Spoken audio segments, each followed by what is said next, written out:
சிறப்பு பட்டிமன்றம். கவிஞர் சுமதி ஸ்ரீ அவர்கள் வருகிறார்கள். அவர்களை பாராட்டி அழைக்கிறேன். ஒரு விழிப்புணர்ச்சியோடு வாங்க பார்ப்போம். நடுவர் அவர்களே, பாரதி தன் மீசையில் கூட வெள்ளையன் இருந்துவிடக் கூடாது என்பதற்காக 39 வயதிலேயே இறந்து போனவன் என்று நான் சொல்ல வந்தால் எதிரணி தலைவர் உச்சுக்குட்டுறார். இப்படிதான் ஒரு நிகழ்ச்சியில இந்த செய்தியை நான் பேசினேன். தன் மீசையில் கூட வெள்ளையன் இருந்துவிடக் கூடாது என்பதற்காக 39 வயதிலேயே பாரதி இறந்து போனான் என்று சொன்ன உடனேயே நம்ம ராஜ்குமார் அண்ணன் மாதிரி ஒருத்தர் எந்திரிச்சு கேட்டார், அப்புறம் எதுக்கு அவர் வெள்ளை கலர்ல தலப்பாக கட்டியிருந்தார்? நியாயமான கேள்விதான். வெள்ளையனை எதிர்த்த பாரதி எதற்காக வெள்ளை நிறத்தில் தலைப்பாகை கட்டியிருந்தான் என்று கேட்டார். வெள்ளை நிறத்திலே தலைப்பாகை கட்டியிருந்தான், ஆனால் தன் மீசையை முறுக்கி விட்டிருந்தான். வெள்ளையனுக்கு முன்னால் என் மீசை கூட தலை குனியாது என்று தன் தோற்றத்திலேயே காட்டியவன் பாரதி. கவலைக்கிடமாயிருந்த தமிழுக்கு இரத்த தானமும் புத்தி தானமும் வழங்கியவன். பொத்தல் புடவைகளை மாற்றி தமிழ் தாய்க்கு பொன்னாடைகள் தயாரித்தவன். எல்லா கவிஞர்களும் மையை தொட்டு பாட்டெழுதுவார்கள், சிலர் பொய்யை தொட்டு பாட்டெழுதுவார்கள். நம்ம ராஜ்குமார் அண்ணன் மாதிரி பாரதி மட்டும்தான் வரும் மையை தொட்டு பாட்டெழுதினார். இன்றைக்கும் புதுமை பெண் என்றாலே நமக்கு பாரதி தானே நினைவிற்கு வருகிறான். ஏன் தெரியுமா? இந்த சமுதாயம் பெண்களை சதையாக பார்த்த காலத்தில் சரித்திரத்தின் விதையாக பார்த்தவன் பாரதி. தொல்காப்பியம் சொல்கிறது, ஆண்களுக்கான இலக்கணத்தையும் பெண்களுக்கான இலக்கணத்தையும் பேசுகிற பொழுது பெருமையும் உரனும் ஆடும். அறிவு வலிமை ஆண்களுக்காம், அச்சமும் நானும் மடனும் முந்துறுத்தல் நிச்சமும் பெண்பார்க்கு உரிய என்று தொல்காப்பியம் பேசுகிறது. அச்சம் நாணம் மடம் தான் பெண்மைக்குரிய இலக்கணம் என்று இருந்த இந்த தேசத்தில் அச்சமும் நாணமும் நாய்கட்கு வேண்டுமாம் என்றான் பாரதி. அவன் புதுமை பெண்ணிற்கு ஒரு இலக்கணத்தை படைக்கிறான். நிமிர்ந்த நன்னடை, நேர்கொண்ட பார்வை, நிலத்தில் யாருக்கும் அஞ்சாத நெறி, திமிர்ந்த ஞானச்செருக்கு என்று நான் இந்த தலைப்பை இப்படி பார்க்கிறேன். பெண்ணிற்கான விடுதலை என்பது இரண்டு. ஒன்று, இந்த சமுதாயம் பெண்ணிற்கு தருகிற விடுதலை. நான் ஆண் தனியா பிரிச்சு பார்க்கல, சமுதாயம் பெண்ணிற்கு தருகிற விடுதலை. இன்னொன்று, பெண்கள் தனக்குத்தானே தருகிற விடுதலை. மாதர் தம்மை இழிவு செய்யும் மடமையை கொளுத்துவோம். நல்ல பாரதி, உள்ளே பூட்டிய வீட்டின் உள்ளேயே கையில் சாவியோடு இருக்கிற பெண்களும் இருக்கிறார்கள் என்று இரண்டு விதமாக பெண் விடுதலையை நான் பார்க்கிறேன். சுமதி ஸ்ரீ அவர்களே, ஒரு சமூகம் பெண்ணிற்கு விடுதலை தர வேண்டும் என்று நீங்கள் நினைப்பதே அந்த பெண்ணுக்கு ஏதோ குறைபாடுன்னு தெரியலையா? இப்ப ஆணுக்கு இந்த சமூகம் கொடுக்க வேண்டும் என்ற எதிர்பார்ப்பு அவனே எடுத்துக்கிறான். அவர் பெண்கள், நீங்க ஏன் எடுத்துக்கூடாது? சமுதாயம் பெண்களை அடிமைப்படுத்தி வைத்திருக்கிறது என்று நான் பேசுகிறேன். சரி, என்ன சொன்னாரு? சம்பளம் வாங்கிக்கிறாங்களாம், ஆண்களுக்கு நிகரா சம்பளம் வாங்குறாங்க, ஆனா வேலையே செய்யறது இல்லைன்னு சொன்னார். அண்ணா, நம்மள ஒரு குடும்பம், சரி, பிள்ளை பிறந்து விட்டு பிரசவத்துல 3 மாச கை குழந்தையை விட்டுட்டு வேலைக்கு வருவாள் பெண். அவளுக்கு தெரியும் வீட்டிலே குழந்தை பசியால் கதறுகிறது என்று தெரியும். கட்டிய பாலை அலுவலக கழிவறையில் பீச்சி அடித்துவிட்டு இருக்கையில் அமர்ந்து அழுகிற பெண்களை உங்களுக்கு தெரியுமா தெரியாதா? அறிவுமதிதான் எழுதினார், வயலில் வேலை செய்து கொண்டிருக்கிறாள் பெண், வரப்பில் பண்ணையார், தொட்டிலில் குழந்தை, வயலில் சொட்டியது பால் என்று எழுதினார். எப்படி பேசுகிறீர்கள்? சம்பளம் வாங்கிக்கிறாங்களா, ஆனா வேலையே செய்யறது இல்லையா? அப்புறம் சின்னதா ஒரு தப்பு பண்ணிட்டா ஆண்கள் நிறைய தண்டனை அனுபவிப்பாங்களாம், பெண்களுக்கு எந்த பாதிப்பு இல்லை. இதை விட பெண்களை கேவலப்படுத்த முடியாதுங்க. நவீன மணிமேகலை இருந்தால் இந்த நாட்டில் இருக்கிறாள் கிரண்பேடி. சிறைச்சாலையை அறச்சாலையாக மாற்றியவள், நேர்மைக்கு புகழ் போனவள். அவளுடைய நேர்மைக்காக எத்தனை முறை இந்த இந்திய திருநாட்டில் அவள் தன்னை இல்லாத காட்டுக்கு பந்தாடப்பட்டாள் என்பதை அக்கா சுந்தரவள்ளியின் மனசாட்சி அறியும். மறந்துவிடக் கூடாது. நேர்மையா இருந்தா என்ன கிடைக்கும்? துர்கா சக்தி நாக்பால் எதுக்கு கிரண்பேடி ஓய்வு பெற்ற ஐபிஎஸ் அதிகாரிக்கு போறீங்க? இன்னைக்கு உத்தரப்பிரதேசத்துல பாக்குறோம், துர்கா சக்தி நார்பால் நான் இப்படித்தான் நேர்மையாக இருப்பேன் என்று அனைத்து பத்திரிகைகளிலும் தலைப்பு செய்தியிலும் இடம் பிடித்தால் அது ராஜ்குமாருக்கு சுந்தரவளிக்கும் தெரியல என்பதுதான் என்னுடைய வருத்தமாக இருக்கிறது.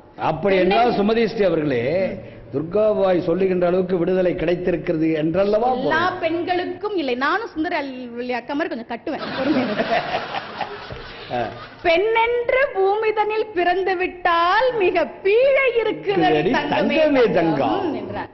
அவர் சொன்னார், எந்த வேலையில தாங்க நீங்க இல்ல, நல்லா படிக்கிறீங்க. நான் சொல்கிறேன், எப்படிப்பட்ட நிலையிலிருந்து நாங்கள் இந்த இடத்தை வந்து சேர்ந்திருக்கிறோம் தெரியுமா? உணர்ந்து பேச வேண்டும். 1950வது வருஷம் பஞ்சதத் அணைய கட்டினாங்க இந்தியாவுல. இந்தியாவினுடைய பிரதமர் அந்த அணையை திறந்து வைக்க வருகிறார். நான் பெயர் சொல்ல விரும்பவில்லை. வந்தவருக்கு மாலை போடுறாங்க. மாலை போட்டனா பிரதமர் அந்த மாலையை கலட்டினார்ல, பக்கத்துல ஒரு 3 வயசு குழந்தை, சின்ன குழந்தை, பெண் குழந்தை, புத்தினி அவளுடைய பெயர். அங்க இருந்த ஊர் மக்கள் சந்தா இன மக்கள். இந்த பிரதமர் என்ன பண்ணார், கழுத்துல அந்த மாலையை கலட்டினவரு உதவியாளர்கிட்ட தான் கொடுக்க போனாரு. இந்த புத்தினி பக்கத்துல நின்னோன்னா அவ கழுத்துல மாலையை போட்டுட்டு குட் கேர்ள் போயிட்டார். இந்தியாவினுடைய பிரதமர். இந்த சந்தாயின மக்கள் புத்தினி இறக்கும் வரை என்ன சொன்னார்கள் தெரியுமா? நீ பாரத பிரதமரின் மனைவி. அவளுடைய தோழிகள் எல்லாம் திருமணமாகி கணவன் வீட்டிற்கு போன பொழுது அவள் வெட்கத்தை விட்டு தாய் தந்தையிடம் கேட்டால், எனக்கு ஒரு திருமணம் செய்து வைக்க மாட்டீர்களா என்ற பொழுது அம்மாவும் அப்பாவும் சந்தா இனமும் சொன்னது, உன் கணவன் உயிரோடு இருக்க இன்னொரு திருமணத்தை பற்றி நீ யோசிக்கலாமா? இப்படியெல்லாம் புத்தினியின் வம்சமாக இருந்துதான் இன்றைய நிலையை நாங்கள் வந்து அடைந்து சேர்ந்திருக்கிறோம். நம் நாட்டில் வணங்கத்தக்க ஆறுகள் பல உண்டு, வருந்தத்தக்க ஆறும் ஒன்று உண்டு. அது டிசம்பர் 16.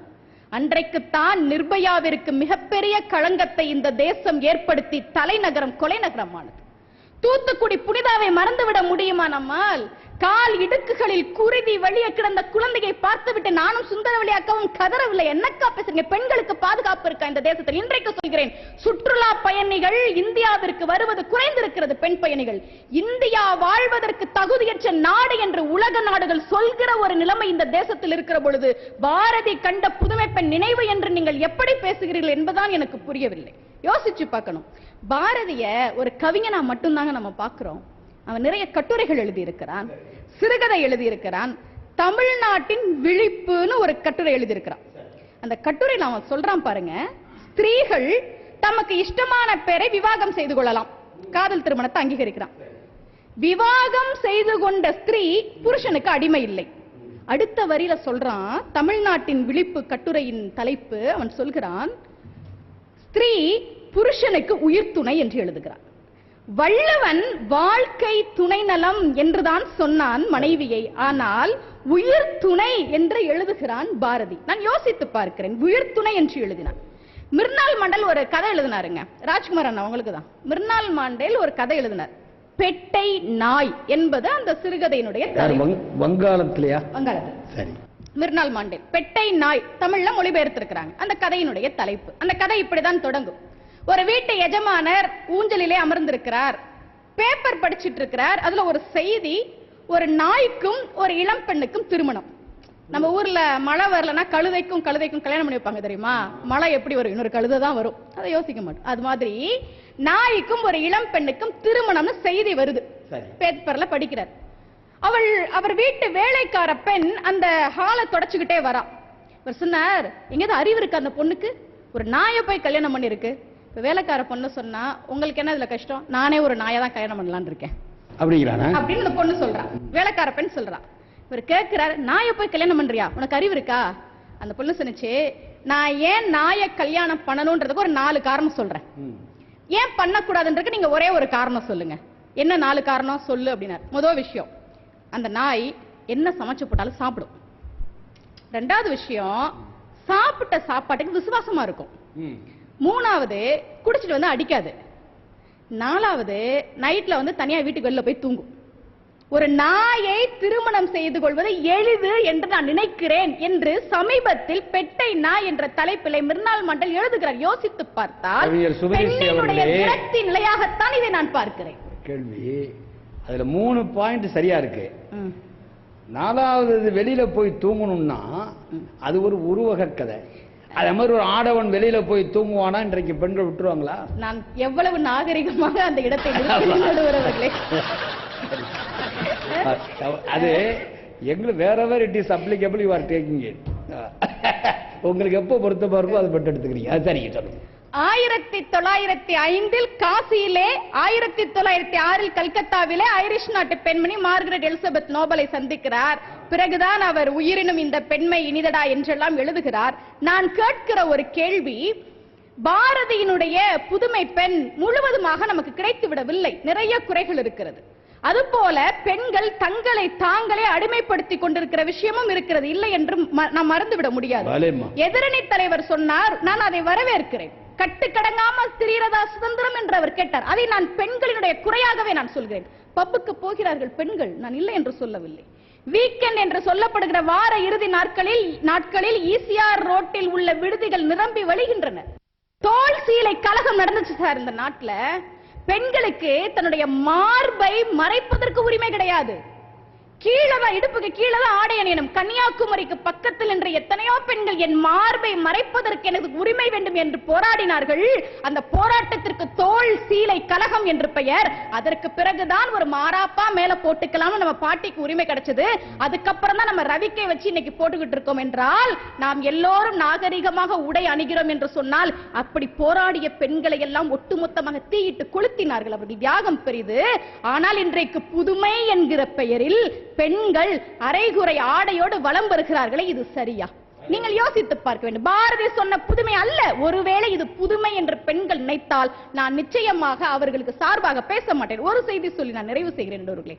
அவன் சொல்கிறான், பெண்கள் இப்போது இருக்கிற இந்த அடக்கம் ஒழுக்கம் இதோடு மாறணும்னு நான் சொல்லல. அவன் கட்டுரையில பேசுகிறான் பாரதி. இப்போது இருக்கிற கற்பு அடக்கம் ஒழுக்கம் மாறணும் நான் சொல்லல. சுதந்திரம், அஞ்சாமை, தேசபக்தி இவற்றில் பெண்கள் அவசிய பயிற்சி மேற்கொள்ள வேண்டும் என்று சொல்கிறார். இருக்கிறதா இன்றைக்கு தேசபக்தி உள்ள பெண்கள்? நான் பார்க்கிறேன், ஒரு ஆபாசமான திரைப்பட பாடல் கேட்கிற போதே காது கூசுகிறது, கோபம் வருகிறது. ஆனால் அந்த திரைப்பட பாடலை காலர் டியூனாக வைத்துக் கொண்டிருக்கிற பெண்களை நான் பார்க்கிறேன். அது விடுதலை அல்ல என்பதுதான் என்னுடைய வாதம். அடங்கி இருப்பது மட்டுமல்ல பெண்மை, அந்த அடக்கத்திலே ஆற்றலை அடக்கி இருப்பது.